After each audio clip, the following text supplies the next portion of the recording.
Assalamualaikum warahmatullahi wabarakatuh dan salam sejahtera. Osonondo dongko swabun. Nunu habarnu, ogenki desu ka? Kaifa halukum fi hadzal yaum? Apa khabar semua? Ni hao ma. Jadi pada hari ini kita nak belajar berkenaan dengan topik yang baru, iaitu pertanian bandar. Jom kita belajar. Objektif pembelajaran kita pada hari ini adalah untuk belajar berkenaan reka bentuk teknologi pertanian bandar, di mana kamu akan boleh menerangkan maksud pertanian bandar. Apa itu pertanian bandar?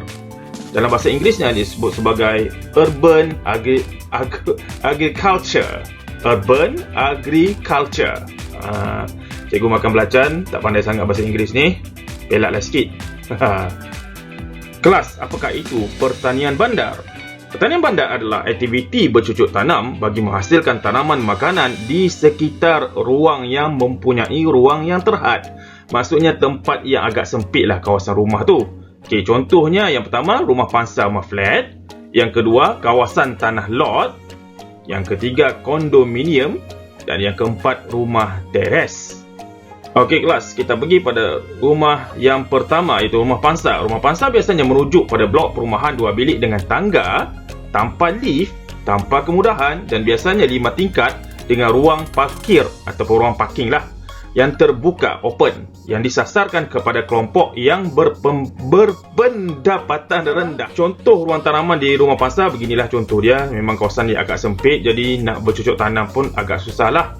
Tapi walau macam mana pun, cuba juga untuk belajar macam mana nak bercucuk tanam di rumah pangsa walaupun kawasan dia agak sempit. Inilah yang dikatakan pertanian bandar. Seterusnya, kawasan tanah lot. Ini contoh ruang tanaman di kawasan tanah lot.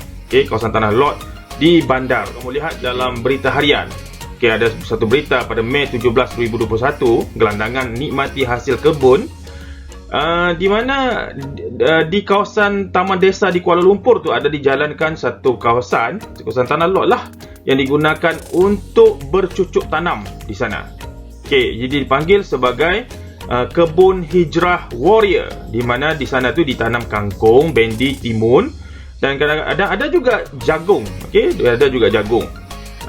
Dan kawasan ini yang menjalankan tanaman di kawasan ini adalah golongan gelandangan seluas 3.72 hektar dan seramai 15 gelandangan.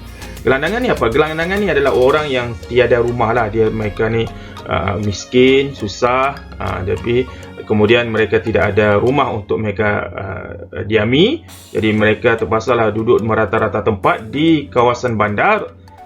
Dan inilah program yang dijalankan oleh Menteri Wilayah Persekutuan Tan Sri Anwar Musa, di mana mereka ini mendiami satu tempat dinama Anjung Kelana. Okey, Anjung Kelana, pusat transformasi gelandangan, dan diusahakan hasil kebun ini. Ini ada lagi gambar peserta kebun hijau warrior Muhammad Faizul Abu Bakar, kawasan kebun timun. Setakat ini mereka telah menuai 70 kg kangkung, timun 150 kg dan bendi 20 kg. Banyak tu. Dan mereka juga mendapat kerjasama daripada Majlis Agama Islam Wilayah Persekutuan daripada segi untuk bantuan untuk mendapatkan rangkaian jualan. Okey, memang sangat-sangat bagus. Jadi kalau kamu ada kawasan-kawasan di sekitar kawasan rumah yang ada kawasan kosong yang boleh bercucuk tanam, cubalah bercucuk tanam. Sebab sekiranya kita berbudi kepada tanah, tanah akan balas balik kepada kebaikan itu kepada kita. Okey kelas, seterusnya kondominium ataupun kondo ialah bentuk milik rumah dan harta tanah yang lain, yang mana bahagian harta tanah tu khususnya biasanya rumah apartmen dimiliki secara personal, persendirian, sementara kegunaan dan capaian kepada kemudahan bersama dalaman seperti laluan jalan, sistem pemanasan, lift, kawasan luaran dikendalikan di bawah hak perundangan berkait dengan pemilik persendirian dan dikawal oleh persatuan pemilik yang secara bersama mewakili pemilik harta keseluruhan. Okey, ini contoh ruang tanaman di kondominium yang boleh kita jalankan. Tempat walaupun sempit macam mana pun, kalau kita bercucuk tanam akan dapat hasilnya. Cantik kan? Okey, seterusnya rumah teres. Sebuah teres ataupun rumah baris ataupun rumah pekan ataupun dirujuk juga sebagai rumah pasio adalah suatu gaya perumahan kepadatan tengah yang berasal daripada Eropah pada lewat abad ke-17, di mana sebarisan rumah satu baris ada barisan-barisannya yang serupa dan berimej cermin mengongsi dinding tepi. Jadi mereka ni berkongsi dinding tepi, sharing dinding tepi, dan rumah yang pertama dan berakhir digelar penghujung teres dan sering lebih besar daripada rumah yang di tengah, dinamakan sebagai rumah minimalis. Dan ini merupakan contoh ruang tanaman di rumah teres. Kalau kamu perasan, di gambar di sebelah kiri tu ada pakai piping tu kan? Apa namanya tu? Cuba kamu cari. Okey, kaedah penanaman. Kaedah penanaman terbahagi kepada dua, iaitu yang pertama konvensional, iaitu kaedah penanaman yang menggunakan tanah seperti biasa ya, bersama daripada dulu sampai sekarang memang kita guna tanah lah.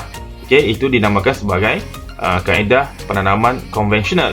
Dan ada kaedah penanaman yang kedua, iaitu teknologi moden, yang ada menggunakan tanah sedikit, ada yang tidak menggunakan tanah, guna larutan. Yang ini yang dinamakan sebagai, contohnya adalah hidroponik. Okey, contohnya hidroponik. Okey, dari segi kaedah susunan tanaman, yang pertama secara bertingkat pada dinding. Okey, disusun secara bertingkat di dinding, dilekat pada dinding. Mana ada yang dibuat secara menegak. Yang biasanya secara menegak ini adalah untuk tumbuh-tumbuhan yang jenis memanjat. Dan kemudian ada yang jenis berpasu di halaman. Ini tiga ini adalah kaedah susunan tanaman untuk urban agriculture ataupun pertanian bandar. Dari segi kebaikan, okey, ada kebaikan pertanian bandar ini. Yang pertama, kebaikan pertanian bandar ini adalah menghasilkan sumber makanan sendiri. Senang. Tak perlu pergi pasar pun. Kadang-kadang kalau kita tinggal di rumah pasar, di flat, di kawasan-kawasan bandar ni, susah untuk kita pergi pasar, lebih-lebih lagi dalam keadaan COVID-19 begini. Jadi kalau kita tanam sendiri pokok-pokok ataupun tumbuh-tumbuhan yang kita makan, okay, contohnya kita tanam sendiri sawi, kobis ke apa begitu, jadi senang. Bila dah boleh dituai, kita boleh katakan sebagai kita menghasilkan sumber makanan sendiri. Kita boleh petik saja di belakang rumah. Okey, seterusnya boleh memelihara alam sekitar dengan menggunakan bahan kita semula. Okey, kalau kita ada botol-botol, kita ada botol minyak, botol air, kan, tidak perlu kita buang, kita ambil saja dan kita semula untuk dijadikan medium ataupun bekas bagi penanaman tanaman tersebut. Kemudian boleh dijadikan sebagai kemudian kita boleh menjadikan sisa buangan dapur sebagai baja kompos. Okey, kalau ada kulit, kulit limau, kalau kita tengok pada gambar ni kan, kulit limau, kulit telur, kita boleh jadikan bahan ataupun sisa buangan dapur ini sebagai baja kompos. Jangan pula kamu jadi sisa buangan botol-botol kicap pula sebagai baja kompos. Itu tak boleh lah. Ini sisa buangan ni yang bahan organik. Okey, seterusnya boleh menjana pendapatan sampingan jika hasil tanaman dijual.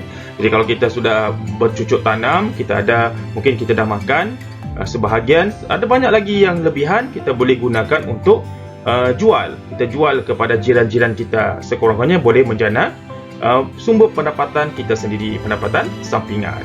Ini antara kebaikan-kebaikan pertanian bandar. Dan ada juga kebaikan yang terakhir adalah boleh menghasilkan udara yang lebih sihat dalam rumah kita, kan?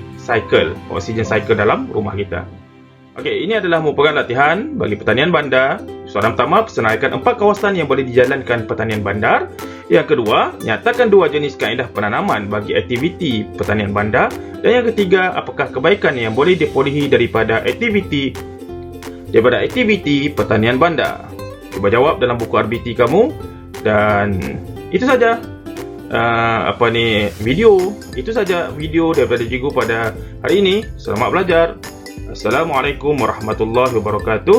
Tata titi tutu. Bye bye. Ciao. Selamat berbakti kepada tanah.